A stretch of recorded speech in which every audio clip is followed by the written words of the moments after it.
Hallelujah. Tayo po'y manalangin sa ating Panginoon Diyos na buhay. Hallelujah, Jesus. Panginoon, salamat sa isang magandang hapon na binigay mo sa amin, Panginoon. Salamat sa magandang araw, Panginoon, na binigay mo sa amin. Sa magandang buhay na binigay mo sa amin, Panginoon.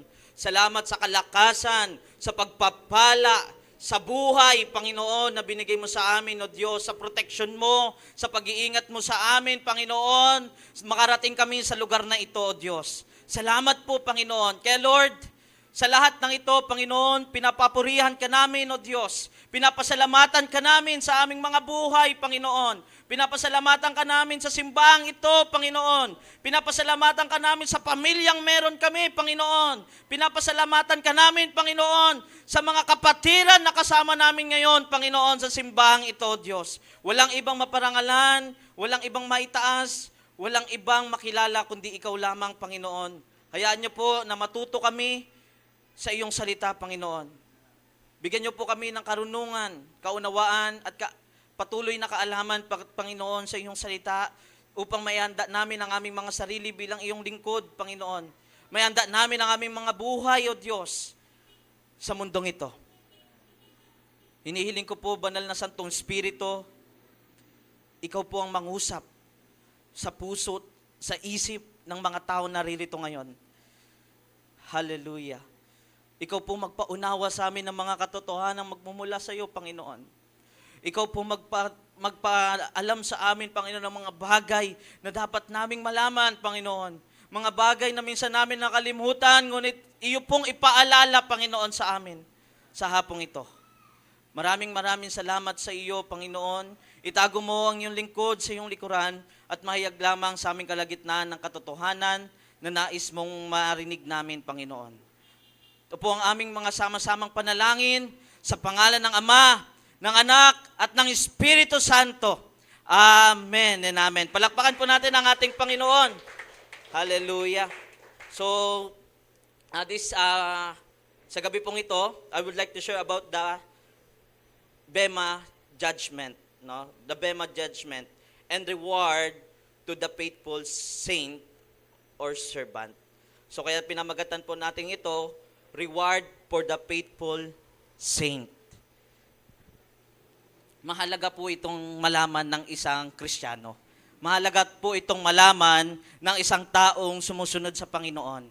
Kasi minsan, parang napopokus tayo sa blessing. Tama po? Parang napopokus tayo sa kalakasan. Napopokus tayo doon. Pero marami pa palang bagay na dapat nating maintindihan sa habang lumalakad tayo sa Panginoon. Kasi I know, kung yung mga bagay na ito ay maiintindihan natin, naniniwala po ako, mas lalo tayong magiging tapat na maglingkod sa Diyos. Mas lalo tayong susunod sa Panginoon. At ang isa sa pinakadahilan kung bakit po maraming hindi nananatili sa loob ng simbahan, kasi walang matibay na pundasyon. Amen po? Walang naitanim. Walang root sa kanyang puso. Amen? Kaya minsan may mga nawawala. Minsan nagugulat tayo, bigla na lang aalis. Ang tagal-tagal ng Kristiyano, bakit nawala? Baka hindi tama yung nakatanim. So kaya dapat, alam natin, hindi lang tayo basta uma-attend, hindi lang tayo basta dumadalo. So dapat alam natin yung mga bagay-bagay sa ating ginagawa bilang isang Kristiyano. At karapatan po natin itong malaman.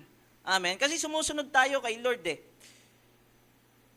Sumusunod tayo sa Panginoon. Dapat alam natin yung mga bagay na ito. Kaya nga,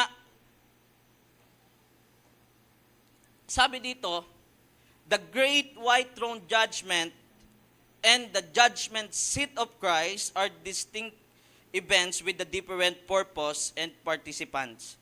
So the great white throne judgment is for the final judgment for unbelievers. No, ito po yung great white throne judgment. Ito po'y patungkol sa mga unbelievers, sa kanilang mga ginawa, no? Sa kanilang mga works na ginawa sa mundong ito, na magdadala sa kanila sa impyerno. And contrast, the judgment seat of Christ is for believers to receive rewards. Ito po yung tinatawag na Bema judgment. Ito po'y patungkol sa mga mananampalataya sa pagtanggap ng mga Reward. Sino pong gusto ng reward? Lahat po tayo nangangarap ng reward no?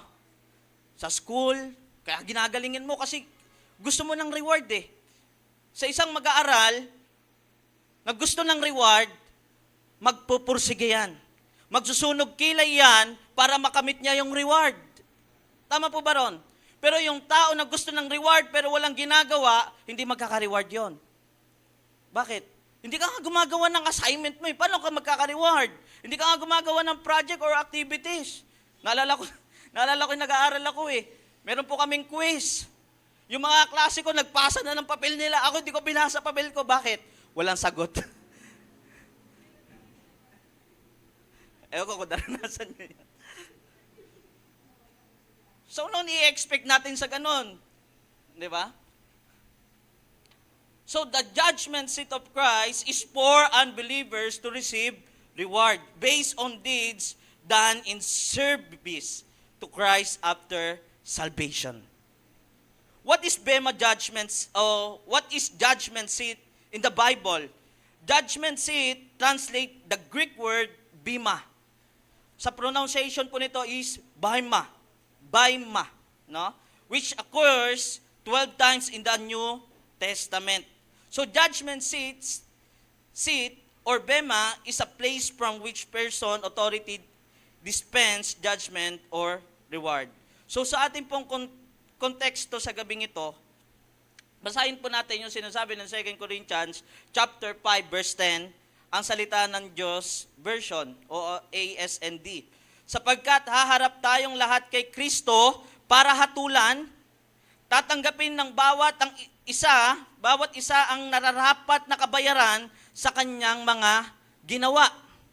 Mabuti man o masama, nang nabubuhay pa siya sa mundong ito. So, ulitin ko po tatanggapin ng bawat tao yung kabayaran sa kanyang ginawa habang nabubuhay pa siya sa mundong ito.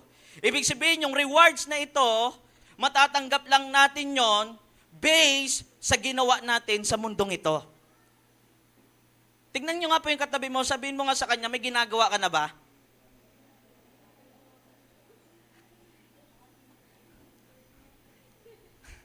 Sa Romans chapter 14 verse 10 to 12, sinabi po dito, Ngunit kung ikaw, bakit mo hinahatulan ng iyong kapatid?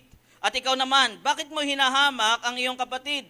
Tayong lahat ay nahaharap sa hukuman ng Diyos, sapagkat nasusulat, sabi ng Panginoon, dahil ako'y buhay, ang lahat ay luluhod sa harap ko, at ang bawat dilay magpupuri sa Diyos. Kaya nga pananagutan natin sa Diyos ang mga bagay na ating ginagawa. Tonight, this is a great reminders to all Christians people na kung saan maging mapagmatsyag po tayo sa ating ginagawa. So tignan po natin paano tayo lumalakad sa pananampalataya. Paano tayo lumalakad sa Panginoon. No? I-observe natin yung sarili natin. Kamusta ka sa church? Kamusta tayo sa ilang taon natin sa Panginoon? Paano tayong sumusunod sa Lord? Amen? Kasi yung reward o yung paghatol, may tatanggapin po talaga tayo. Ano man yung ating ginawa. None of us are qualified to be judged.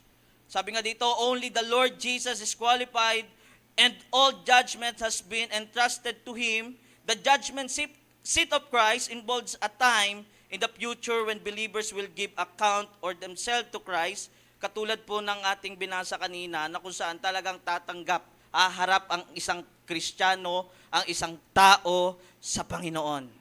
Amen po? Darating po ang Panginoon, darating ang panahon, haharap tayong lahat. Maaaring ngayon, hindi mo nakikita si Jesus. Hindi po natin nakikita, pero darating ang panahon, makikita natin siya. Haharap tayo pong lahat sa Kanya. And the warning is to Christians, sabi nga dito, not unbelievers. As Jesus taught in His parable, the King is going to return. Amen po? Magbabalik, sabi nga dito, at which time He will require an account from His servant. Sa Lucas chapter 19, verse 11 to 26, dito natin makikita kung paano humusga ang Panginoon sa mga taong pinagkatiwalaan niya. 'Di ba? Alam niyo po yung parable na 'yon?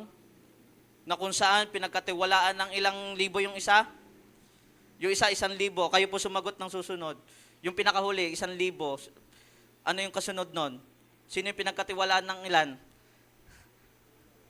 Ha? 1, 2, tapos 5.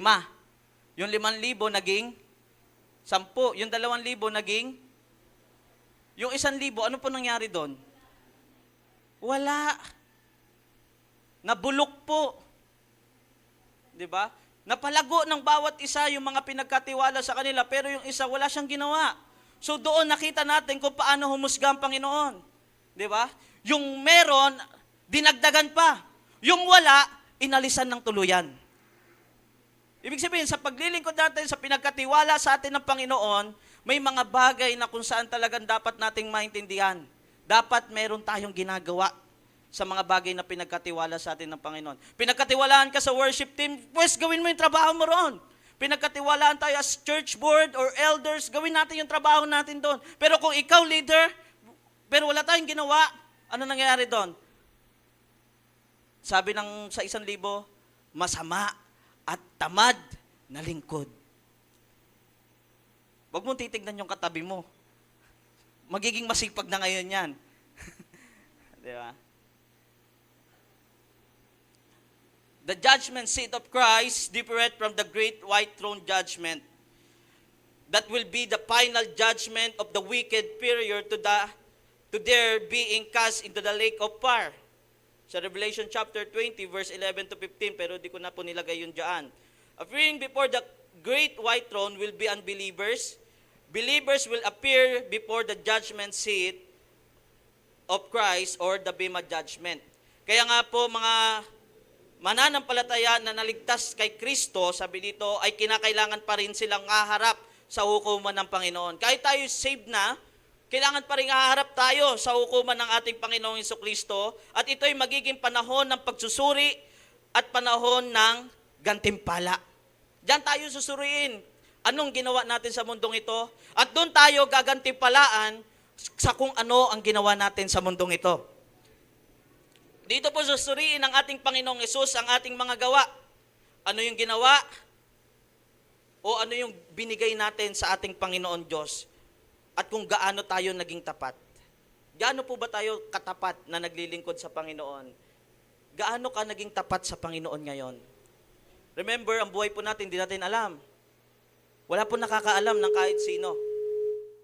Wala po nakakaalam kahit sino kung ano yung buhay niya. Kung mamaya buhay ka pa, kung mamaya malakas ka pa, kung mamaya nakakagalaw ka pa, kung mamaya nakakapagsalita ka pa, hindi po natin masabi. Amen? Kasi may mga bagay na hinayaan ng Diyos na malaman natin. At yung mga bagay na yun na hinayaan ng Diyos na malaman natin, dapat nating alamin. Pero minsan, kabaligtaran. Yung hindi hinayaan ng Diyos na malaman natin, yun yung pilit inaalam. Di ba? Ano yung halimbawa na hindi hinayaan ng Diyos na malaman natin? Yung kung kailan tayo mamamatay. So kaya nga habang buhay tayo, malakas tayo, inihanda tayo ng Panginoon. Inihanda tayo sa simbahang ito ng Panginoon. Sabi nga, nagbigay ba tayo sa Espiritu, naghangad na parangalan si Kristo, naghangad na maglingkod sa Panginoon, naghangad na kung saan maging kagamit-gamit sa harapan ng Panginoon. Ganun po ba tayo? Kung gayon, magkakaroon tayo ng gantimpala. Amen? Kung ang hangad mo ay maglingkod sa Panginoon. Sa Mateo chapter 10 verse 41 to 42, ang tumatanggap sa isang propeta dahil sa ito'y propeta ay tatanggap ng gantimpala na iuukol sa propeta. At ang tumatanggap sa isang taong matuwid dahil sa ito'y matuwid ay tatanggap ng gantimpalang na uukol sa matuwid.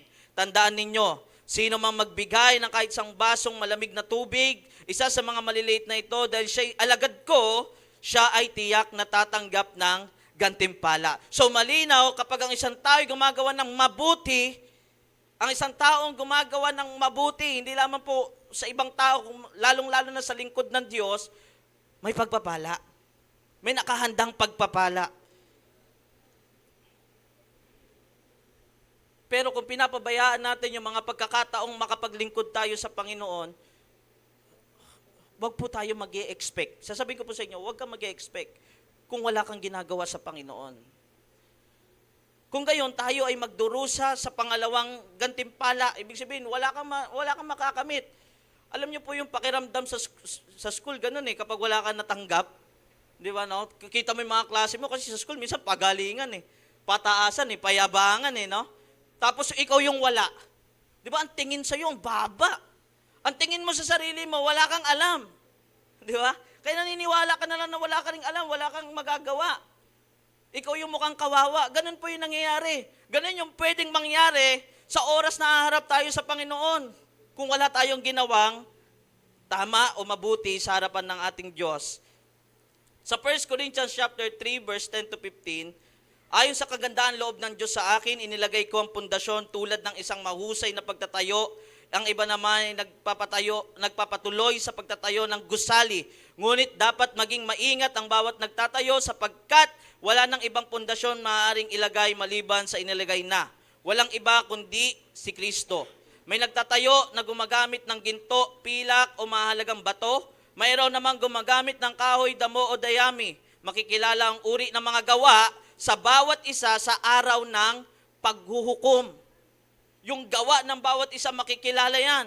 Kung matibay ba yung ginawa mo, kung maganda ba yung ginawa mo sa oras ng paghuhukom. Sapagkat mahayag sa pamamagitan ng apoy kung anong uri ang ginawa ng bawat isa. So yung ginawa natin, papadaanin sa apoy yan. Kung masusunog yan, ibig sabihin yung ginawa mo, hindi sapat. Hindi sapat yung ginawa mo. Kaya ang sabi dito, kung ang itatayo sa ibabaw ng pundasyon ay hindi masusunog, tatanggap ng gantimpala ang nagtayo noon. Ngunit kung masunog naman, mawawalan siya ng gantimpala. Gayon din, maliligtas siya, kaya lang ay para siyang nagdaan sa apoy. May good news naman. So ito po yung Bema judgment, patungkol to sa mga believers. Believers ng Panginoon na kung saan sumusunod sa Kanya. Amen? Yung taong nagsisi, yung taong humingi ng tawad at tinanggap si Kristo, patungkol po ito doon. Yung pinag-uusapan natin. Maaring ligtas ka, pero wala kang award. Di ba siya sabi ng verse 15? Ngunit kung masunog man yung ginawa niya, mawawalan siya ng gantimpala. Gayon man, maliligtas siya. Kaya lang, ay para siyang nagdaan sa apoy. Imagine po natin, marami ang tatanggap sa Panginoon, at maraming maliligtas pero hindi lahat tatanggap ng pagpapala. Hindi lahat tatanggap ng gantimpala. Ang tatanggap ng pagpapala o reward ay yung mga taong tapat na naglingkod at gumawa ng mga bagay na pinapagawa sa Kanya ng Panginoon. Yung mga taong talagang naghirap, nagtiis, no? Kahit ilang beses na siyang inuusig, nagtiis siya, ginawa niya yung trabaho niya, kahit minsan mali-mali, kahit minsan parang nagkukulang siya pero ginagawa niya yung best niya. Yun yung mga taong deserve na tumanggap ng pagpapala. Bakit? Naghirap ka eh. Pero yung mga pa-chill-chill lang, marami po yan eh. Pa-chill-chill lang, paupo-upo lang, uupo, sisimba, uupo, uwi. Ano po nangyayari? Ligtas ka pero wala tayong reward. Lahat po ba gusto ng reward? Lahat po ba tayo gusto ng pagpapala? Masarap po tumanggap ng pagpapala. Masarap po tumanggap ng reward. Mapapansinin po natin sa talata na ating binasa, ang ating mga gawa, kasunod ng pagliligtas ni Kristo ay may dalawang magkaibang uri, mabuti at masama. Ang apoy ng pagsisiyasat ng Diyos ay mahayag sa kalidad ng ating mga gawa. Gaya ng itinuturo po ni Arthur Pink, no? Ang gintong pilak, mahalagang bato ay may likas na halaga. Samantalang ang kahoy, dayami, pinaggapasan ay likas na paglaki. So, ibig sabihin, yung bato, yung pilak, hindi basta masusunog yan. Kasi ginawa, solid yan eh. Pero yung dayami, yung kahoy, pagdaan yan sa apoy, sunog agad yan, lalo na kung tuyong-tuyo. Ang mga gantimpala ay pinamahagi sa mga taong may gawa. Amen po, yung talagang may ginawa. Nagtiis sa maraming pagsubok. No, kaya tayo mga Christian, bilang believers ng Panginoon, yung hirap na nararanasan mo sa paglilingkod, tiisin mo lang. Amen? ang mananatiling hanggang wakas, ang siyang maliligtas. Sabi doon, huwag tayo magsawang gumawa ng mabuti sapagkat tayo ay, tatanggap kung hindi tayo magsasawa. So kahit hirap na tayo, kahit parang down na down ka na, kahit parang ayaw mo nang pumunta ng church, ituloy mo. Bakit? Hindi tayo sa tao naglilingkod sa Panginoon. Si Lord ang dahilan kung bakit tayo pumupunta ng church. Si Lord ang dahilan kung bakit ka nagpapagamit sa church. So gawin natin ang may katapatan. Kahit maraming tao maraming tao parang ayaw maniwala sa iyo. Kahit may mga tao na parang hindi believe sa ginagawa mo, gawin mo yung best mo. Do your best and God will do the rest. Amen po. Gawin natin yung best natin. Bata ka man, matanda ka man, habang buhay may magagawa. Amen? May magagawa sa Panginoon. So, ang Bema Judgment, hindi po ito yung para parusahan ng tao. Okay po? Yung Bema Judgment, hindi para parusahan ng tao. Yung Bema Judgment ay para bigyan ng award yung taong tapat na naglingkod sa Panginoon. Now, sa gabi pong ito, anong reward ba yung maaari nating matanggap sa pagiging matapat natin sa Panginoon? Anong reward yung pwede nating matanggap sa pagsunod natin sa Panginoon? Marami pong reward, napakaganda. Kung malalaman lang natin ito, hindi mo napapansinin yung mga umuusig sa iyo eh. Hindi mo napapansinin yung mga distraction sa paligid mo eh. 'Di ba sa pag-aaral, kung gusto mong ma-achieve yung pangarap mo, hindi ka magpapadistract sa paligid mo. Kahit sasabihin ng kaklase mo, magkating tayo, punta tayo ng Divisoria. O mamasyal tayo, punta tayo ng Cloud9, malayo-layo, di ba? Tamang-tama yun kasi isang buong maghapon yung oras natin eh. Eh di doon na lang tayo pumunta para malayo, sulit. Hindi ka magpapadistract doon, hindi ka susunod doon. Bakit? May pangarap ka. May goal ka na gusto mong mangyari sa buhay mo. Pero isang taong walang goal, walang pangarap, yung okay na ako, ganito, sanay na kaming ganito. Di ba? Yung para bang nanatili ka na sa salitang, kontento na ako dito. Yun po yung kadalasang walang achievement. So ano ba yung achievement natin sa Lord? Ano ba yung reward ng paglilingkod natin sa Panginoon? Kaya mga kapatid, kahit minsan nagugutom tayo, di ba? Napapagod tayo, nauubos yung alangala tuloy yung boses natin, di ba? Nauubos yung boses natin, kakakanta, nauubos yung boses natin, napapagod tayo, kakalabas diyan, kakasuporta kung kani-kanino, kakalinis ng church. May reward yan. Hindi man kayang ibigay ni pastor. Bakit? Si pastor yan eh. Si pastor hindi mabibigay yung reward. Bakit? Tao lang yan. Pag nakadepende ka kay pastor, si pastor, tagal-tagal ko na naglilingkod dito, wala man love gift. Tagal-tagal ko na nag-awalis dito sa church eh. Wala man, pastor, baka naman, 1,000 lang. Di ba, no? Sabi ni Lord, wag ko raw siya limitaan. 5,000 na, pastor. Ilang taon na ako dito. Buti pa pag mag-CR ka sa labas, may bayad, 5 piso eh. Pero dito, pagod kami, wala kami natatanggap. Yun ang alam natin. Bakit? Nandito pa tayo eh. Kung magbabase tayo kay pastor, wala talaga. Kasi si pastor din nangihingi kay Lord. Amen? Lahat tayo nangihingi kay Lord. Amen? So kung anong kailangan natin? Kay Lord tayo tumutok. Amen po? Habulin natin ang Panginoon dahil may reward kay Lord. Ano po yung reward? Una, the promise crown. Sino po gusto ng crown? Pangako po yan ng Panginoon. The promise crown. This seemed to be used as a symbol of victory, authority, and responsibility. There are 5 heavenly crowns mentioned in the New Testament that will be awarded to believers. Sabi nga, letter A, anong meron sa promise crown? The imperishable crown o yung hindi nasisirang corona. May reward tayo pagdating sa langit. Kung dito, medal lang, nabibili ng 20 pesos sa mga sa Super 8 o 167. Kay Lord, hindi nasisirang corona ang ibibigay sa atin ng Panginoon. Totoo po yan. Bakit? Sinabi ng Biblia eh. 1 Corinthians chapter 9, verse 24 to 25, New King James Version. Do you know that those who run in a race all run, but one receive the prize? Run in such a way that you may obtain it.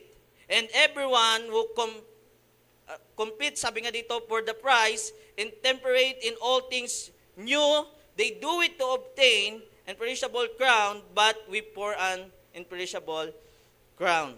Ibig sabihin, hindi nasisira. So sa ating pagsunod sa Diyos, para tayong mananakbo na naghahangad ng, reward. Sasali ka ba sa isang kompetensya na wala kang matatanggap? Sa isang paligsahan na wala kang matatanggap? Kaya kang sumasali ng badminton, goodminton, di ba? Sabi ng GMC, di ba? Goodminton. Di ba? Sasali ka ba ng mga ganun? Chess, sa mga school mo kung wala kang matatanggap? So meron. So kaya nga dito, sinasabi ng Bible, meron tayong gantimpala na hindi nasisira. Hinahangad natin, sabi nga dito, ito po ay magpakailanman. Amen? Huwag kayong mag-ipon ng kayamanan sa lupa. Salip mag-ipon tayo ng kayamanan sa langit. Yung kamayamanan dito sa lupa, nabubulok yan. Yung pera, saglit lang yan. 1,000 nga parang 100 na lang Pag nabariyahan, parang wala na hindi ka na masaya Tama po? Yung buo pa, masaya ka. Pero nabariyahan na, parang ang lungkot mo na. Nauubos yan. Yung pera nauubos, yung pagkain nauubos. Lalo na yung pagkain. Kakainin mo ngayon, kahit lechon pa yung kinain mo, pagdating ng ilang oras lang, iisang sukat lang yan. Iisang itsura lang yan. Hindi naman lechon din yan paglabas. Di ba po? So, yung mga pinapahalagaan po natin sa mundong ito, panandalian lang. Damit nabubutas. Sasakyan nasisira. Yung career, may kumukupas din po. Hindi lahat ng nag-artista, sikat habang buhay. Yung iba nalalaos. Kasi may mga bagong lumalabas. Cellphone, pag may bagong labas na naman yan, yun na naman yung sikat Yung pinagmamalaki mong cellphone, 3210. Hindi na pwede yun. Di ba po? So lahat po yun. Kaya sabi ng Lord, ang ipunin natin kayamanan sa langit. So ang asamin natin kayamanan sa langit. The promised crown. Amen po? Letter B, the crown of rejoicing. Ay, no. Tama. Letter B, sabi dito, the crown of rejoicing. Okay? Una, hindi nasisirang corona. Pangalawa, the crown of rejoicing. Kumbaga, crown na nagbibigay ng kagalakan. Thessalonica 1, sabi dito, chapter 2, verse 19 to 20. Hindi ba't kayo lamang ang aming pag-asa, kaligayahan at koronang maipagmamalaki namin sa harapan ng Panginoon, Heso Kristo, sa pagparito niya. Kayo ang aming karangalan at kaligayahan. So yun yung pangako, yun yung reward na maaaring matanggap ng isang Kristiyano. The crown of rejoicing. Sino bang gusto ng crown of sadness? Wala. Niregaluhan ka na lang, hindi ka pa masaya. Bakit? Yung nakasulat, hindi maganda Hindi maganda yung sinisimbolo. Di ba, nakaranas na po ba kayo ng nakatanggap ka ng isang bagay na dismayado ka? Dismayado ka. Bakit? Hindi naman sa pangit. Pero hindi tama Di ba po? So yung ibibigay ng Lord sa atin, rejoicing. Nagbibigay ng kagalakan, nagbibigay ng kasiyahan sa ating mga buhay. Kaya nga, sinasabi ng Philippians 4:4, magalak kayong lagi sa Panginoon, inuulit ko, magalak kayo. Ibig sabihin, anumang hirap sa paglilingkod, pagod, bakit puro doon? Parang may pagod na dito. Baka may sukong-suko na dito, di lang magawang umalis Di ba, no? Ibig sabihin, kahit anong pagtitiis, magalak tayo, piliin mong maging masaya. Choose to be happy. Piliin mong laging maging masaya. Amen po. Kasi ang bibigay sa iyo ni Lord, kasiyahan. Okay lang malungkot dito, pero may kasiyahan sa langit. Amen? Kaysa naman masaya ka dito, pero may paghihirap sa impyerno. So kaya yun po yung mga bagay na dapat nating tandaan. Sa lahat ng masaganang pagpapala na ipinagkaloob sa atin ng Diyos, na ating mabiyayang Diyos, bilang mga Kristiyano, marami tayong dapat ipagsaya sa buhay. Amen po, maraming dapat gawing dahilan para maging masaya ka. Amen po. Imbis na piliin mo maging malungkot, piliin mo maging masaya sa ginagawa mo. Piliin mong maging masaya. Bakit? Ang ibibigay sa'yo ni Lord, kasiyahan. So dito pa lang, ihanda mo na yung sarili mo. Pag-aralan mo nang maging masaya kahit sa maliliit na bagay. Amen po. Kasi yung ibibigay sa atin ng Lord, the crown of rejoicing. Kung dito pa lang, hindi ka na marunong mag-appreciate, paano pa sa langit? Hindi bagay sa'yo yan. Kaya dapat dito, kahit anong meron ka, ipagpasalamat mo.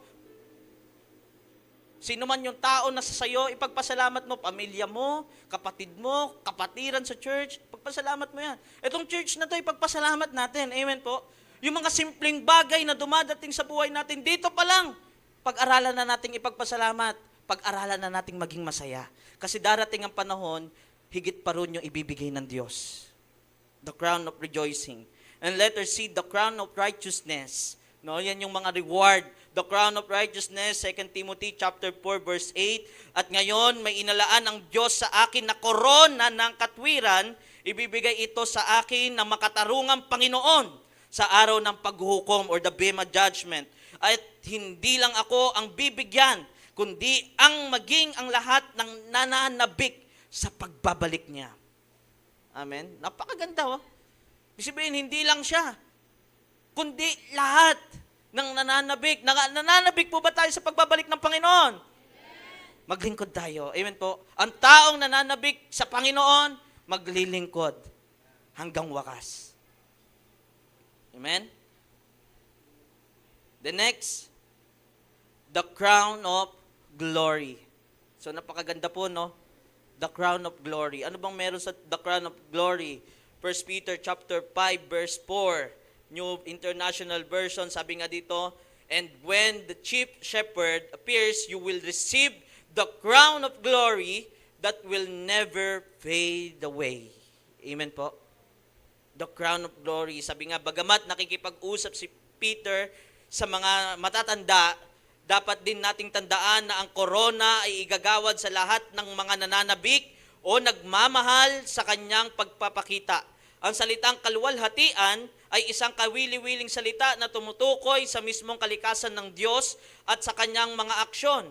Kasama rito ang kanyang dakilang kaningningan at ang naging alalahanin kung titignan natin si Esteban habang binabato hanggang mamatay, nakatingala sa langit na kung saan nakita niya ang kaluwalhatian ng Panginoon. Di ba si Esteban? Sa pagsunod niya, ang ginawa sa kanya?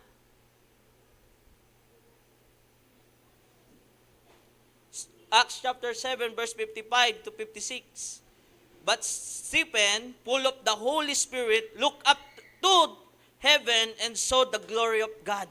Nakita niya yon. And Jesus standing at the right hand of God. Nakita niya, look, he said, I see heaven opened and the Son of Man standing at the right hand of God. Nakita niya yung kaluwalhatian ng Panginoon. Yung katwiran, yung glory ng Lord, nakita niya. Amen po. So tayo na bilang naglilingkod, makikita natin kung gaano kadakila ang Panginoon Diyos sa buhay natin. Makikita natin doon. Privilege po yun. Isang karangalan na makita yun. At lahat tayo na mananampalataya, yun po ang inaasam-asam natin. Amen. O glory ni Satan po yung inaantay natin. Kasi pangarap ni Satan yun eh. Di ba? And then, sabi nga po dito, this word also mean that the praise and honor we bestow to the God alone is due Him because who He is. Ibig sabihin doon, makikita natin kung sino ang Diyos. Amen? Na siyang nagligtas sa atin, na siyang nag-alay ng kanyang buhay para sa ating lahat. Isa pong karangalan yon. Bakit? Lord yun eh.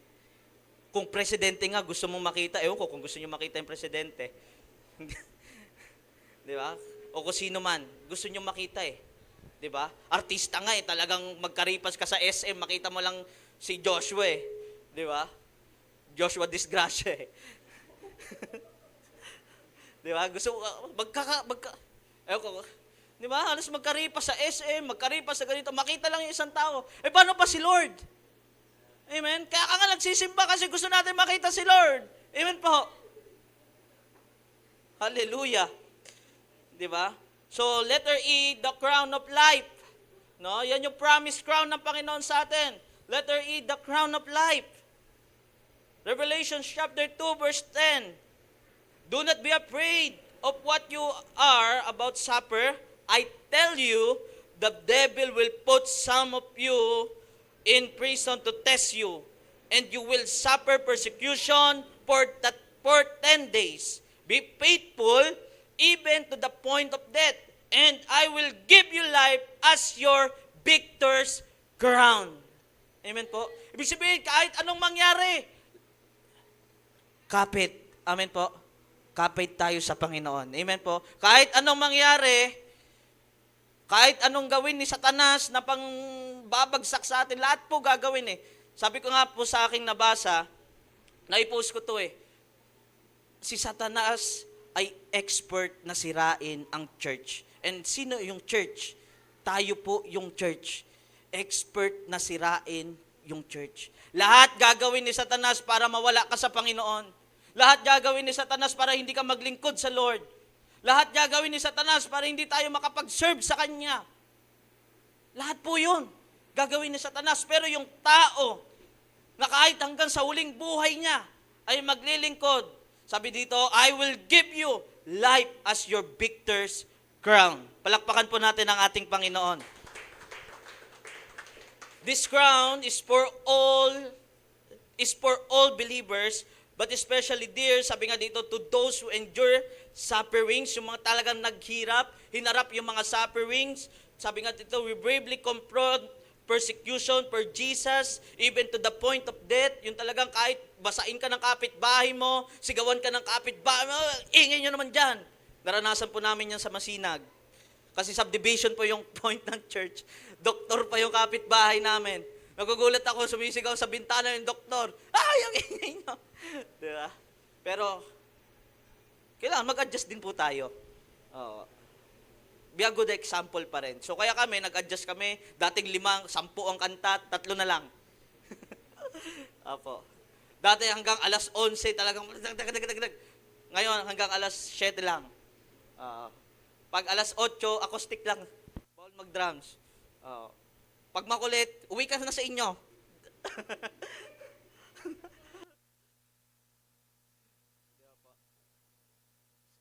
So yung kahit, parang nawala. Hello, ayan. Yung bang yung halos basain ka, pagtabuyan ka, dahil sa pagsunod mo sa Panginoon, tiisin mo lang yon. Okay lang yon. At least ginawa mo yung best mo sa Panginoon. Amen po? Hindi naman sila yung magbibigay ng reward sa iyo, si Lord eh. Amen po? Bakit tayo magpapapigil? Bakit tayo hihinto? Bakit? Si Lord naman yung magbibigay ng reward, hindi naman ikaw. Gagawin lang namin yung trabaho namin. Amen? Anong trabaho natin? Share the gospel. Amen po? Share the gospel. Humayo tayo. Gawin natin yung pinapagawa sa atin ng Panginoon. Ito, secondary lang po yan, yung pagtugtog. Common na po yan. As a Christian, dapat mag-praise talaga tayo sa Panginoon. But the Great Commission is share the gospel. Amen? Persecution, even to the point of death. In Scripture, the word life is often used to show a relationship that right with God. It was Jesus who said, I have come that they may have life and that they may have it more abundantly. John 10:10. Naparito ako upang bigyan ng kasayasayang buhay at buhay na ganap ang mga tupa. And sino yung tupa na yon? Tayo po yon. Amen po? Bakit tupa ang inalimbawa ng Panginoon? Kasi kung babasahin natin yung teksto, kung babasahin natin yung pinaka-history ng pangyayari sa Bible, ang kadalasan ng mga hanap buhay ng mga Israelites o mga alaga nila, tupa. At para maintindihan siya ng tao, ginamit niyang halimbawa yung tupa. Kasi yung tupa, pag wala nagga-guide, parang kiti-kiti kung saan pumupunta. No? Hindi minsan, di na nakakabalik. Ganon din yung tao. Pag walang nagga-guide sa'yo, pag walang nagtuturo sa'yo, walang umuhubog sa'yo, ano nangyayari sa atin? Nawawala tayo Napapahamak tayo.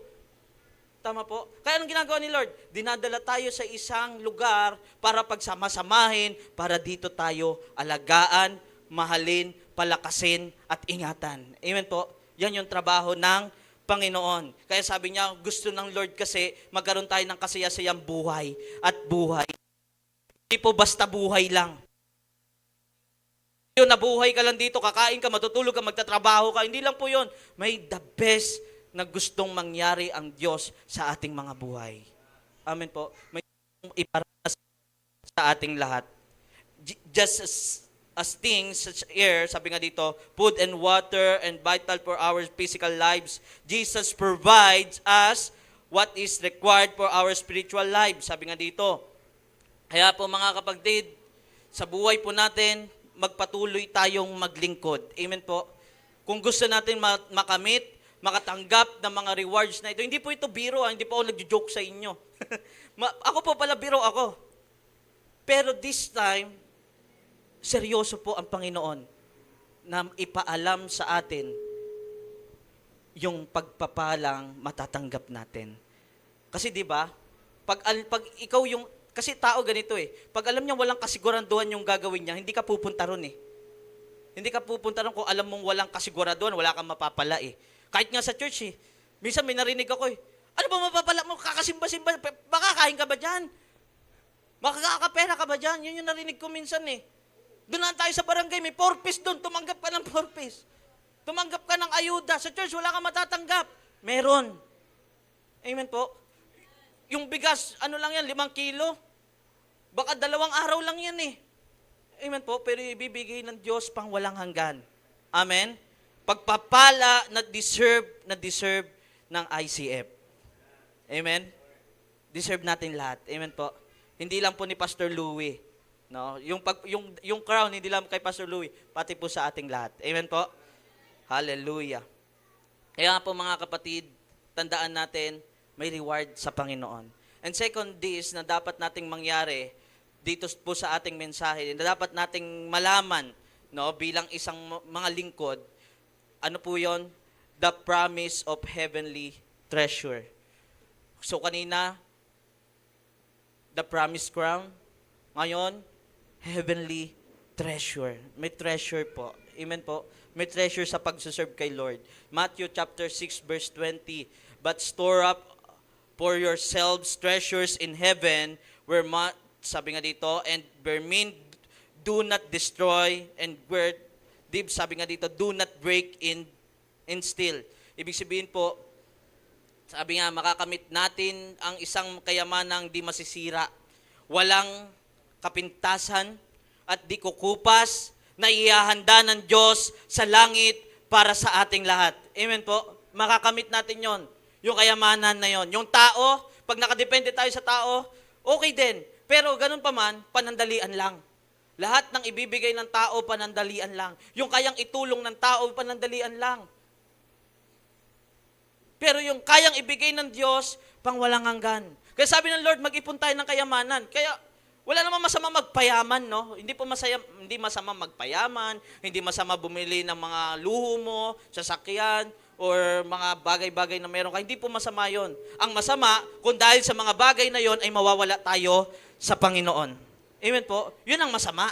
Pero hindi masama mangarap ng magandang buhay sa mundong ito. Hindi po tayo pinipigilan doon. Pero remember, lahat po ng yan, panandalian lang. At hindi natin madadala yung sasakyan sa libingan. Baka tayo dadalhin ng sasakyan. Tama po? Yung sasakyan, di mo madadala. Ikaw ang dadalhin ng sasakyan pagdating ng panahon. Pero ang pangarap ko, rapture na. Lord, rapture na. Ayoko na malibing. Di ba? So, sino nangangarap ng rapture na? Baka po mayroon pa ditong bumili na ng lupa sa sementeryo. Di ba, no? Narinig ko to kay Bishop Ariel. Rapture na, ayoko na. tama naman eh, maganda, rapture na. Hindi na natin maranasan yung kamatayan katulad po ni Enoch na hindi nakaranas ng kamatayan. So sabi, sa madaling salita, mga kapatid, yung treasure na yan, totoo po yan na sinasabi ng Panginoon, hindi masisira. Bakit? Walang naninira sa langit. Amen po. Walang bulok doon. Perfect ang halangit. Kaya nga, sabi ko nga minsan eh, kasi dumadating po talaga sa point ng paglilingkod natin, nagugutom tayo. Lalo na kami, mga pastor. Bakit? Wala naman pong sahod ang pagpapastor eh. Wala pong sahod ang pagpapastor. Tapos inaway pa ng miyembro. Di ba, no? Pero ganun pa man, sabi ko nga po sa inyo, darating minsan na parang walang-wala ka. Okay lang yon. Okay lang magutom dito. Ngayon lang to. Amen po. Ngayon lang. Okay lang kahit wala akong maraming pera. Okay lang kahit wala akong sasakyan. Bakit? Hindi naman yun yung buhay ko eh. Ang buhay ko sa Panginoon. Si Lord bahala sa akin. Kaya nga po, isa sa pinaka-natatandaan ko, isa sa sinasabi ko sa sarili ko, Lord, susunod ako sa iyo kahit hindi ko alam kung ano yung kasunod. Basta sumunod ka lang. Amen po. Gawin lang natin yung pinapagawa ng Panginoon. Tatanggap tayo ng pagpapala sa Kanya. Wala ka man sahod dito, wala ka man kita dito, mahirap ka man dito, okay lang. At least hindi tayo mahirap sa langit. Amen po.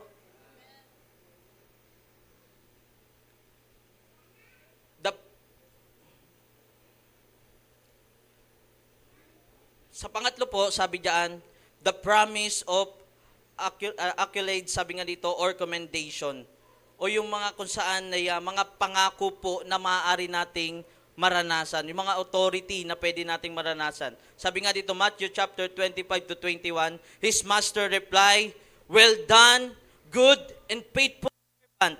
You have been faithful with a few things. I will put you in charge of many things. Come and share your master happiness. Makihalo ka sa kaligayahan ng iyong master. Amen po. Napagkatiwalaan tayo sa maliit na bagay, pagkakatiwalaan tayo sa malaking bagay. Ayun yung magandang mapakinggan natin pagdating ng panahon. Privilege po yun. Yung sasabihin sa atin ng Panginoon, harap-harapan, well done, good and faithful servant. Yun yung maririnig natin sa Bema Judgment. Yun yung sasabihin sa atin ng Panginoon na kung saan naging tapat tayo sa Panginoon. Ano man pong sitwasyon, maging tapat tayo sa Lord. Ano mang buhay na meron tayo, maging tapat po tayo sa Panginoon. At napakagandang pakinggan na si Jesus mismo ang magsasabi sa atin na well done, good and faithful servant. Yung boss mo, minsan, okay lang yan. Ginawa mo yung best mo, nag-OT ka, walang sahod. Di ba, ganun yung nangyayari minsan, no? Dito sa tao, pagka nag-OT ka, minsan wala pang sahod eh. Kulang pa nga eh. Hindi ka pa nga i-appreciate eh. Naranasan ko po yun, nang nasa restaurant po ako, all around ako, lahat binigay ko yung best ko. Nag-dishwasher ako, nag-assistant cook ako, nag-waiter ako. Minura pa ako ng boss ko. Umalis ako, bahala ka dyan. Di ba? Minsan ganun pa ang tao, pero kay Lord, ano sabi ng Lord? Pag naging tapat tayo, kahit sa maliit na bagay, well done, good and faithful servant. And I know lahat tayo makakarinig niyan. Amen po. Naniniwala po ako sa gabing ito, lahat na naririto ngayon, makakarinig niyan sa Panginoon. Kiniklaim ko na lahat tayo, sama-sama nating tatanggapin yung pagpapala ng Panginoon. Maring minsan ngayon, mahina ka pa, ganun lang naman talaga ang buhay. Process lang naman talaga yan eh. Minsan may mga matagal mag-improve, matagal mag-grow, di ba? Normal lang 'yon, pero huwag kang magsawa. Huwag kang mainggit sa mabuti pa sila. Ako napag-iwanan na. Minsan po may narinig akong ano nun sa church namin eh, na parang napag-iwanan na siya. Pero hindi pa huli ang lahat. Panginoon, may pag-asa. Amen po. Habang nagpapasakop ka, habang sumusunod ka, habang nagpapatuloy ka sa Lord, habang umuupo ka dyan every Sunday, or anumang gawain natin, habang nakikinig ka dyan, umuupo ka, tatanggap ka ng pagpapala. Hindi ka lang basta niligtas ni Lord. Amen po? Hindi ka lang basta saved. deserve mo rin makatanggap ng pagpapala ng Diyos. Amen? Sabi pa ng Lucas chapter 19 verse 17, sabi ng hari, magaling, mabuti kang alipin, at dahil naging tapat ka sa kakaunti, ipagkakatiwala sa iyo at pamamalain kita sa 10 lungsod. Sa 1 Corinthians chapter 4 verse 5, ganun din. Kaya huwag kayong umatol ng wala sa takdang panahon. Hintayin ninyo ang pagbabalik ng Panginoon. Pagdating niya, ilalantad niya ang lahat ng mga sekreto at motibo sa bawat isa. Sa panahong iyon, tatanggapin ng bawat isa ang papuring mula sa Diyos na ayon sa kanyang ginawa. Amen po. Pupurihin, biruin po natin, si Lord pa mismo magpaparangal sa iyo. Meron po ako nakikitang army sa likod. Tama po ba? Police or army, sandalo. Isang malaking bagay po yung pinaparangalan. Yung itataas yung ranggo mo. Di ba no? At, wow! Sabihin, bakit tumaas yung ranggo mo? Kasi talagang nagsisikap ka. Maring sa ngayon, wala pa. Pero darating din yon. Amen po. Ganun din sa buhay Kristiyano. Huwag naman natin i-condemn yung mga kapatid natin na minsan nanlalamig. Huwag natin silang pabayaan na lang. Huwag natin silang hayaan na lang. No, kung meron tayong nakikita sa church nanlalamig, wala na yung dating init sa Panginoon, i-restore natin sila, tulungan natin silang umangat. Amen po. Sama natin sila sa pag-angat natin, sa paglago natin. And we pray na sa ICF Church walang maiiwan. Amen po. Lahat tatanggap. Amen po. Lahat tayo tatanggap ng pagpapala. Amen? At pang-apat, panghuli, the promise to overcomers. No, ito po yung pangako ng Panginoon, the promise to overcomers. Ibig sabihin yung mga talagang nagtagumpay o nagtatagumpay, yung talagang pinagtatagumpayan niya yung weaknesses niya, yung mga bagay na gusto niyang mawala sa buhay niya, yung talagang magkakaroon ng breakthrough sa buhay niya. Amen po. Ito yung mga tao na talagang yung para, kasi lahat tayo, mayroon tayo mga bagay sa sarili natin na ang hirap pakawalan. Ang hirap alisin. Na talagang iiyak mo na lang eh. Yung para bang ito yung nagiging dahilan, parang nagiging mahina ka, nawawala ka sa pag-deserve, nawawala ka sa gusto mong gawin. Bakit? Dahil sa bagay na yan. Pero alam ko, naniniwala po ako, lahat tayo ma-overcome yung bagay na yan. Kung ako naniniwala, maniwala ka. Ma-overcome mo yung bagay na hindi mo ma-overcome sa'yo. Magkakaroon ka ng breakthrough sa buhay mo. Sabi nga po na mensahe namin kaninang umaga sa Masinag, magkakaroon tayo ng financial breakthrough, emotional breakthrough, lahat yan. Magkakaroon tayo ng breakthrough sa buhay natin. Lalo sa ministry. Amen po. Yung tinatawag na breakthrough, ito po yung pambihirang tagumpay. Hindi ka man nagtagumpay sa mundong ito, pero bibigyan tayo ng tagumpay ng Panginoon. Sabi nga, this called refer to special blessing of rewards to those believers who overcome special trials and tests rather than a general promise to all believers. Yung talagang yung trial sa buhay mo na overcome mo, deserve mo to. Amen po.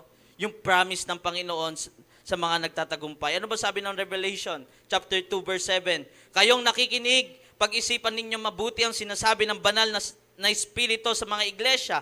Ang magtatagumpay ay papayagan kung kumain ng bunga ng punong kahoy na nagbibigay ng buhay. Ang punong ito ay nasa paraiso ng Diyos.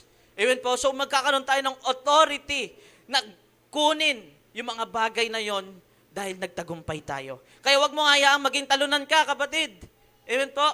Wag natin hayaang maging talunan na lang tayo. Wag natin hayaan pasuin tayo ni Satanas. Ipakita natin, i-testify natin kay Satanas, you are overcomer. Amen po. Tayo ay mga mananagumpay. Amen po. Kasi pag nakikita ni Satanas nagmumukmuk ka, pag nakikita ni Satanas nalulungkot ka, pag nakikita ni Satanas down na down ka, tuwang-tuwa siya. Pero ipakita natin kay Satanas na tayo ay mananagumpay. Siya naman paiyakin natin. Lagi ka pinapaiyak ni Satan, paiyakin mo rin. Pakita mong may Diyos kang kasama. Amen po. Pakita natin na may Diyos tayo.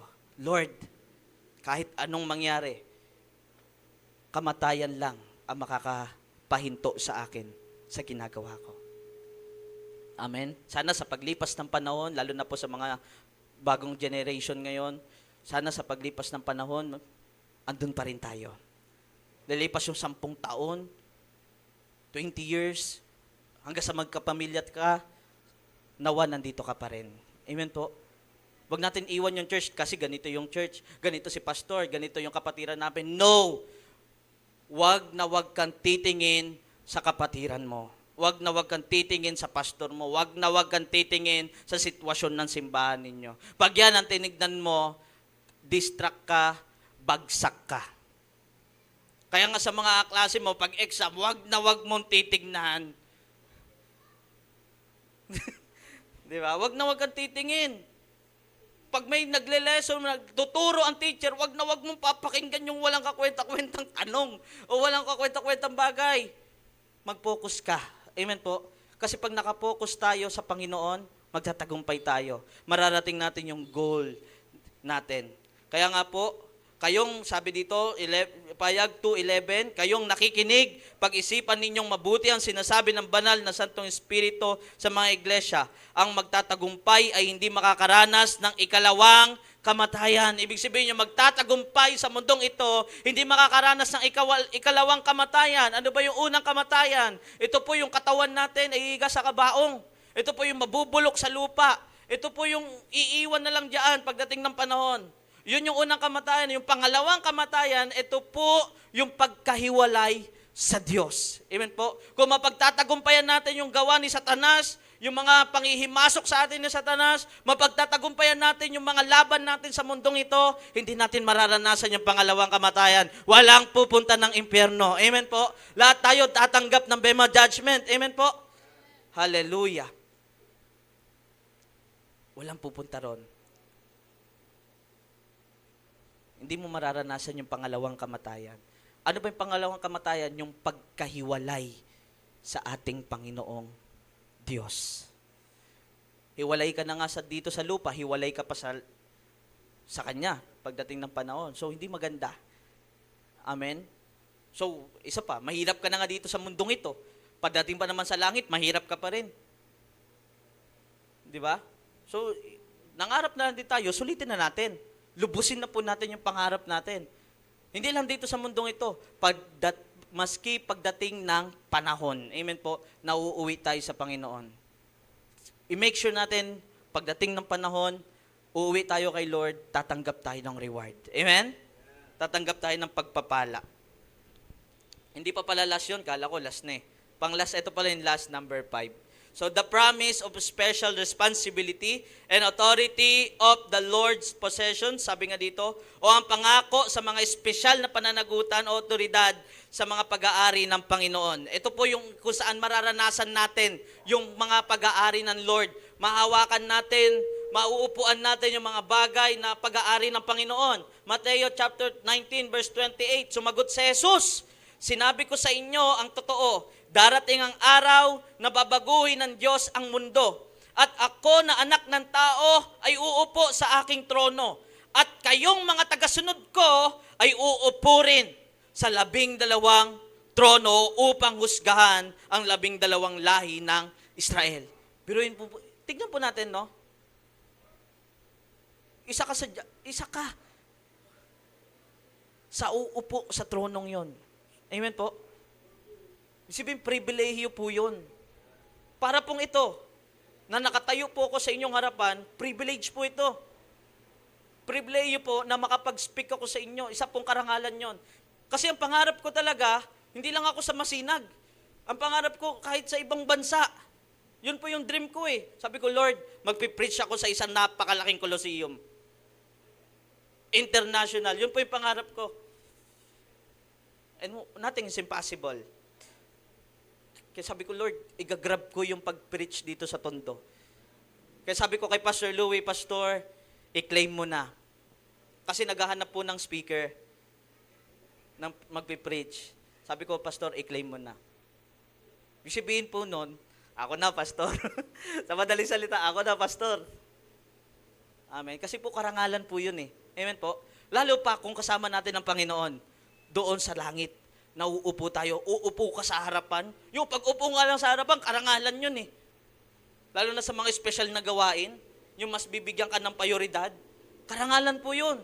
So kaya nga mga kapatid, Tandaan po natin yung mga bagay na yan. Mateo 24, verse 45 to 47, ang tapat at matalinong alipin ang siyang pinamamahala ng kanyang amo sa mga kapwa niya alipin. Siya ang nagbibigay sa kanila ng pagkain nila sa tamang oras.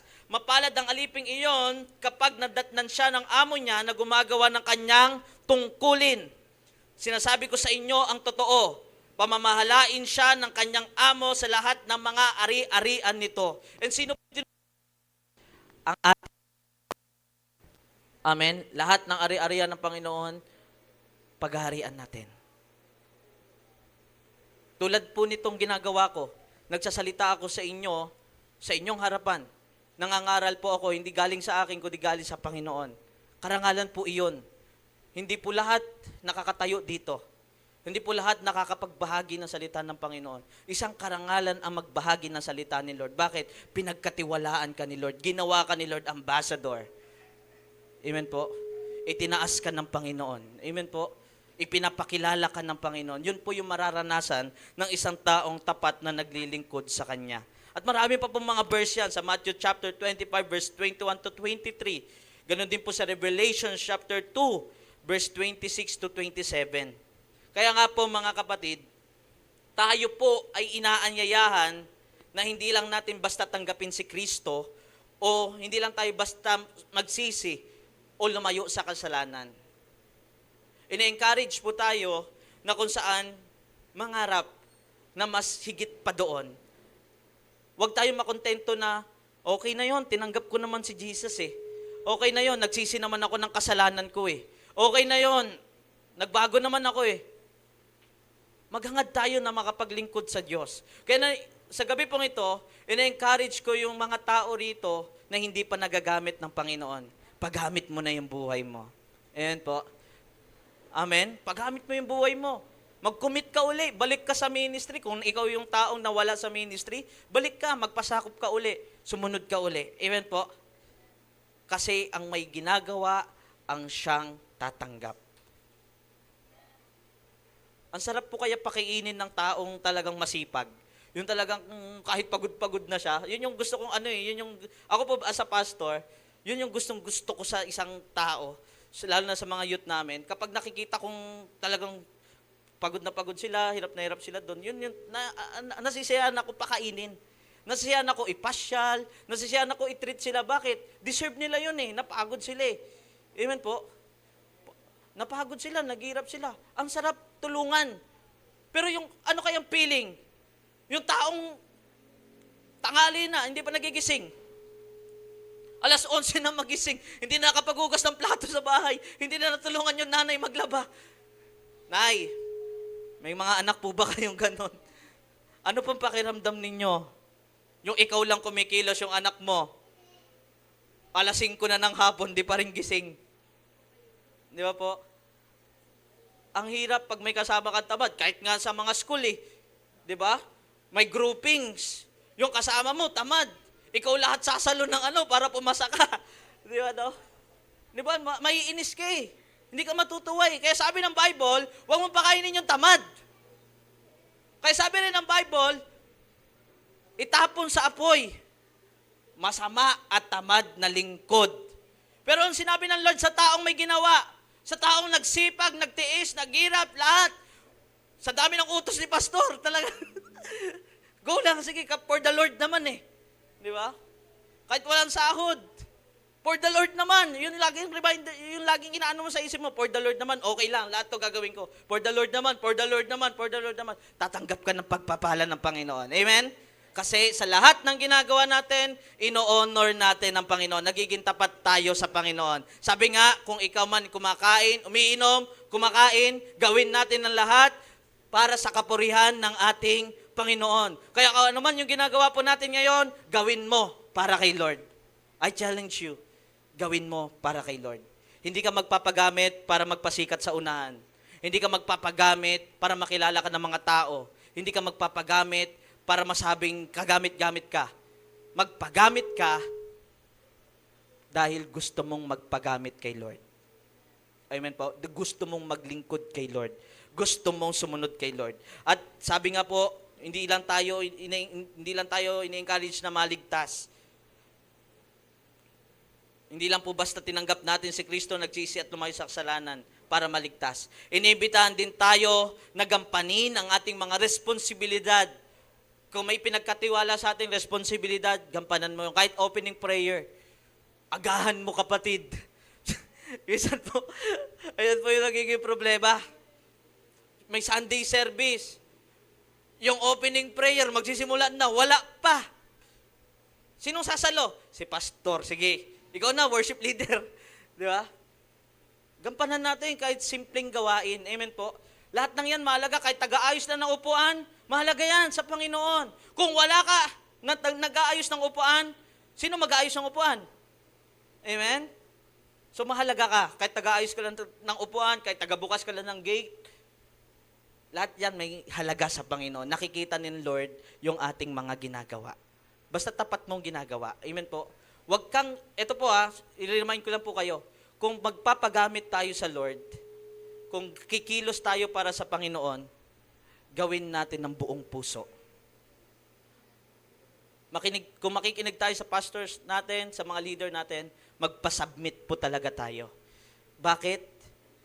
Kung ikaw yung taong ginawa mo nga yung sinabi ni pastor o sinabi ng Panginoon, pero may sama ka naman ng loob, paano ka tatanggap ng pagpapala? Kumilos ka nga, beast mode ka naman. Yung isip mo, pa yan? Bakit ako? Dapat sila naman. Di ba? Gawin mo sa kapurihan ng Panginoon. Kasi marami po ako na-encounter na ganun. Na kung saan, sumunod nga, pero mabigat naman sa kalooban niya. Mas maganda pang hindi ka na lang sumunod. Kaysa sumunod ka, pero mabigat sa kalooban mo. Yung para bang inis na inis ka pa. Di ba? Kaya po, sa gabing ito, maging tapat tayo na gawin yung responsibilidad natin para kay Lord. Inibitahan tayo na gampanin yung mga bagay na yan sa mundong ito. Yung pagbabahagi, pagsisimpleng pag-iimbita, gawin po natin. Hindi mo naman kailangan magpakadalubhasa sa Bible para makapag-imbita ng tao eh. Pakita mo lang maayos yung buhay mo. Pakita lang natin sumusunod tayo sa Panginoon. Sapat na po yun. Hindi mo kailangan ng maraming kaalaman. Amen? Para makapag-imbita. Simple lang po yung pinapagawa sa atin ng Lord. Gawin natin. Sa kapurihan ng Panginoon. Huwag lang po tayo basta magsimba. Maaring ipagamit din po natin ang ating mga buhay. Amen po? Sa mga nandirito, Pastor, matanda na ako eh. Hindi na ako pwede dyan, Pastor. Nay, maglagay ka na lang po, Nay, ng pag per Sunday, Nay, ito na lang po gawin nyo, taga-timpla ng Diyos, ng grapes, tapos tagalagay sa baso, tapos taga-abot na lang po, okay na po yun, Nay. Di ba? May paraan, kung gustong maglingkod, makakapaglingkod. Amen? Kung ayaw maglingkod, hindi maglilingkod. Kaya mga kapatid, kung gusto mo ng reward, maglingkod tayo. Amen? Gawin natin, maaaring magtiis, mapagod, mag-sacrifice din po tayo para sa ating Panginoon ng buong katapatan. At sa ganon, sama-sama po tayong tatanggap o makakatanggap ng mga pagpapalang darating sa panahon na ating hinihintay. Na bunga ng ating buong pusong paglilingkod. Kaya nga po bilang pagtatapos, mga kapatid, sa hapong ito, nais ko pong iwan sa atin yung salitang, our faithfulness to God will bring us to all the rewards from God. Maging tapat tayo, wholeheartedly, maging tapat ka kay Lord. Ano man yung ginagawa mo, kahit sa prayer mo na lang, maging tapat ka sa prayer mo. Kahit hindi na sa loob ng church, yung personal prayer mo kay Lord, maging tapat ka ron. Sabihin mo talaga kay Lord kung ano yung nararamdaman mo. Sabihin mo kay Lord kung sino ka, ano ka na ngayon. Lord, eto na ako ngayon eh. Lord, ito yung nararanasan ko. Maging tapat ko sa feelings mo. Minsan, tatanungin ka ng kasama mo, kapatid, kamusta ka na? Okay lang. Susunod na araw, makikita ka naman, kapatid, kamusta ka na? Okay lang. Pero makikita sa notes mo, gusto ko na mamatay. Gusto ko na, ayoko na, nakakasawa, nakakapagod na, hirap na ako. Diba? Doon pa lang, hindi tayo nagiging tapat eh. Kahit sa sarili natin, hindi tayo nagiging tapat. Maging tapat ka kahit sa sarili mo. Niloko ka na nga eh. Lolokohin mo pa pati sarili mo. Ba't tumuhugot no? Yun po mga kapatid, maging tapat tayo. Even our devotion, sa pagpipraise natin kay Lord, wag tayo maging hypocrite na tinatawag na kung saan tatas ka ng kamay mo pero labag sa kalooban mo. Kasi sabi ni Pastor, taas po natin mga kamay. Tinaas mo. Bayan si Pastor, nakakangawit, ayaw na ayaw ko to sa lahat Di ba? Tapos sabi ni Pastor, tayo lahat. Bayan si Pastor, ang tagal-tagal ng praise and worship namin, nakatayo kami, naglakad pa kami, tayo na naman. Maski sa pagbibigay. Ito na, giving na, tithing na. Nagbigay nga tayo kay Lord, pero hindi tayo naging tapat. Paano tayo tatanggap ng reward? Paano tayo tatanggap ng pagpapala? So kung magbibigay lang din tayo sa Panginoon, maging totoo na tayo. Nagbigay ka na rin Amen po? Nag-tithes na rin tayo, hindi, totohanin na natin. Para hindi naman tayo para bang yung parang walang saysay yung ginagawa natin. Amen. Lagyan natin ng kabuluhan. Yung pagbibigay natin sa Panginoon, lagyan natin ng laman. Lagyan natin ng yung talagang karapat-dapat na masasabi natin, mapapapurihan natin ng Panginoon. Marami pong mga bagay na pwede tayo maging tapat. Kahit sa pamilya mo, maging tapat ka. Kasi the first ministry is your family. Pero kung yung nanay mo, niloloko mo, sabi mo, Nay, pengin baon, papasok ako, pero ang punta mo, Divisoria. Ang punta mo, Quiapo. Manonood ng taping Tanggol. Ando si Chocomucho. Ay, Chocomucho. Si Chocomucho. Ano pala? Coco Martin. Chocomucho tuloy. Di ba do? Lulukuhin mo yung mama mo. Saglit lang ako dyan lang. Yung dyan mo, ang layo ng inabot mo, nakarating ka Cavite. Andun ka na sa Bulcantal, pagdating sa bahay, nakaano naman si nanay, hindi na ito makikita. Anong tawag doon? Naka-hide, di ba? Maging tapat tayo. Kristiyano ka, pero hindi tayo faithful. Dapat, as a Christian, maging personality natin, maging character natin, yung pagiging tapat. Bakit po? Tayo ang sinusundan ng tao. Kung gusto mo maabot yung pamilya mo, gusto mo maabot yung kaibigan mo, gusto mo maabot yung kaklase mo, kahit ikaw sa sarili mo, maging tapat ka. Simulan mo sa sarili mo. Amen po? Lalo na sa pakikipag-ugnayan sa Panginoon. Nagsimba ka na lang din Sayang punta mo dito, kapatid. Sayang po, kung nagsimba ka dito, pero labag sa kalooban mo yung ginawa mo. Kung hindi ka naman masayang nagsimba ka, bakit ka pa nagsimba? Di ba po? Sayang. Nagsimba na lang din tayo, ibigay mo na yung pagkakataong maranasan si Lord. Tayo pong lahat ay tumayo, mga kapatid.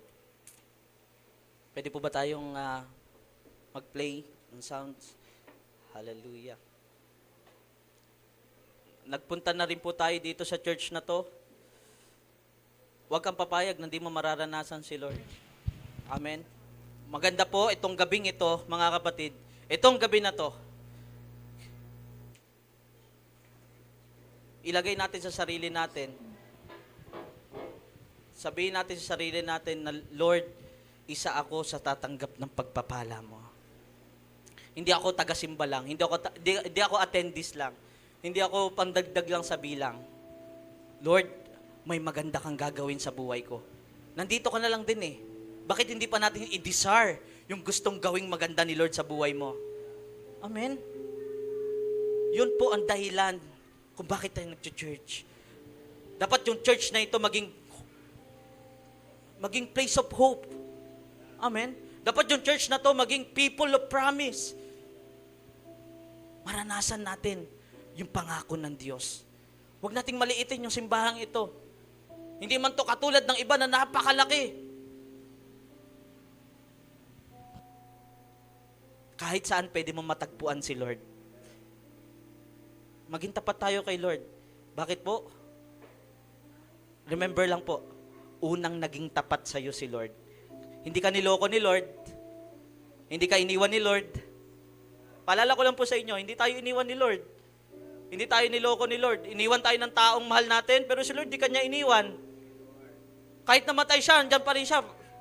Ginawa niya lahat para sa atin. Ganun po naging tapat si Lord sa iyo. Ganon ka minahal ni Lord, ganon ka binless ni Lord, ganon ka ginabayan ng Panginoon. Lahat ginawa ni Lord para sa iyo. Amen? So, anong dahilan para hindi tayo maging tapat? Ayaw mo bang gawin yung mga bagay kasi naiinis ka sa kasama mo sa church? Ayaw mong gawin to kasi naiinis ka kay pastor. Naiinis ka sa church na to. Ayaw mong gawin magpagamit. Ayaw mo ibigay yung buhay mo kasi nanghihina ka. Tingin mo sa sarili mo, mahina ka. Tingin mo sa sarili mo, wala kang alam. Ang tingin mo sa sarili mo, hindi mo kaya yung mga bagay na yan. Kapatid, kinaya ni Lord para sa'yo. Para sa ating lahat. Kayanin mo para kay Lord. Amen? And isang araw, gigising tayo na harap sa lahat ng pagpapalang ibibigay sa iyo ng Lord. Amen?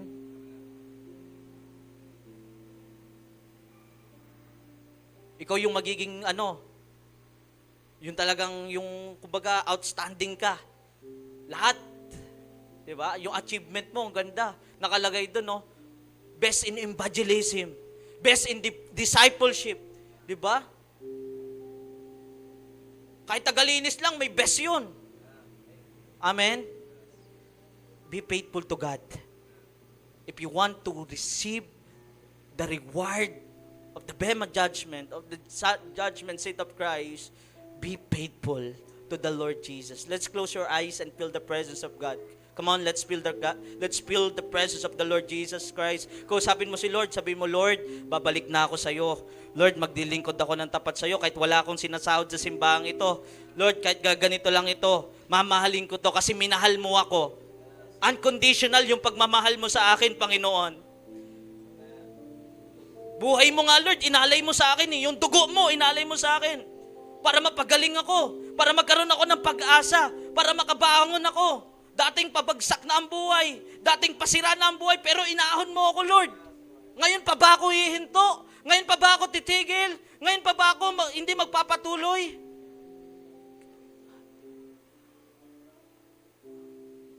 Nainis ka kasi ikaw matanda ka na. Hindi na ako makapaglingkod. Buti pa sila. Malalakas pa sila. Ako gusto ko maglingkod. Pero ganito na ako. No. Yung presence mo na nandirito ka, natapat sa Panginoon na lumalapit, paglilingkod yun. Hallelujah. Yung simpleng pagkaway sa kapatiran, yung simpleng pagbati mo sa mga kasama mo sa church, this is a part of your ministry, part ng pagsuserve natin sa Panginoon. Hallelujah. Pwede po ba nating awitan ng Panginoon?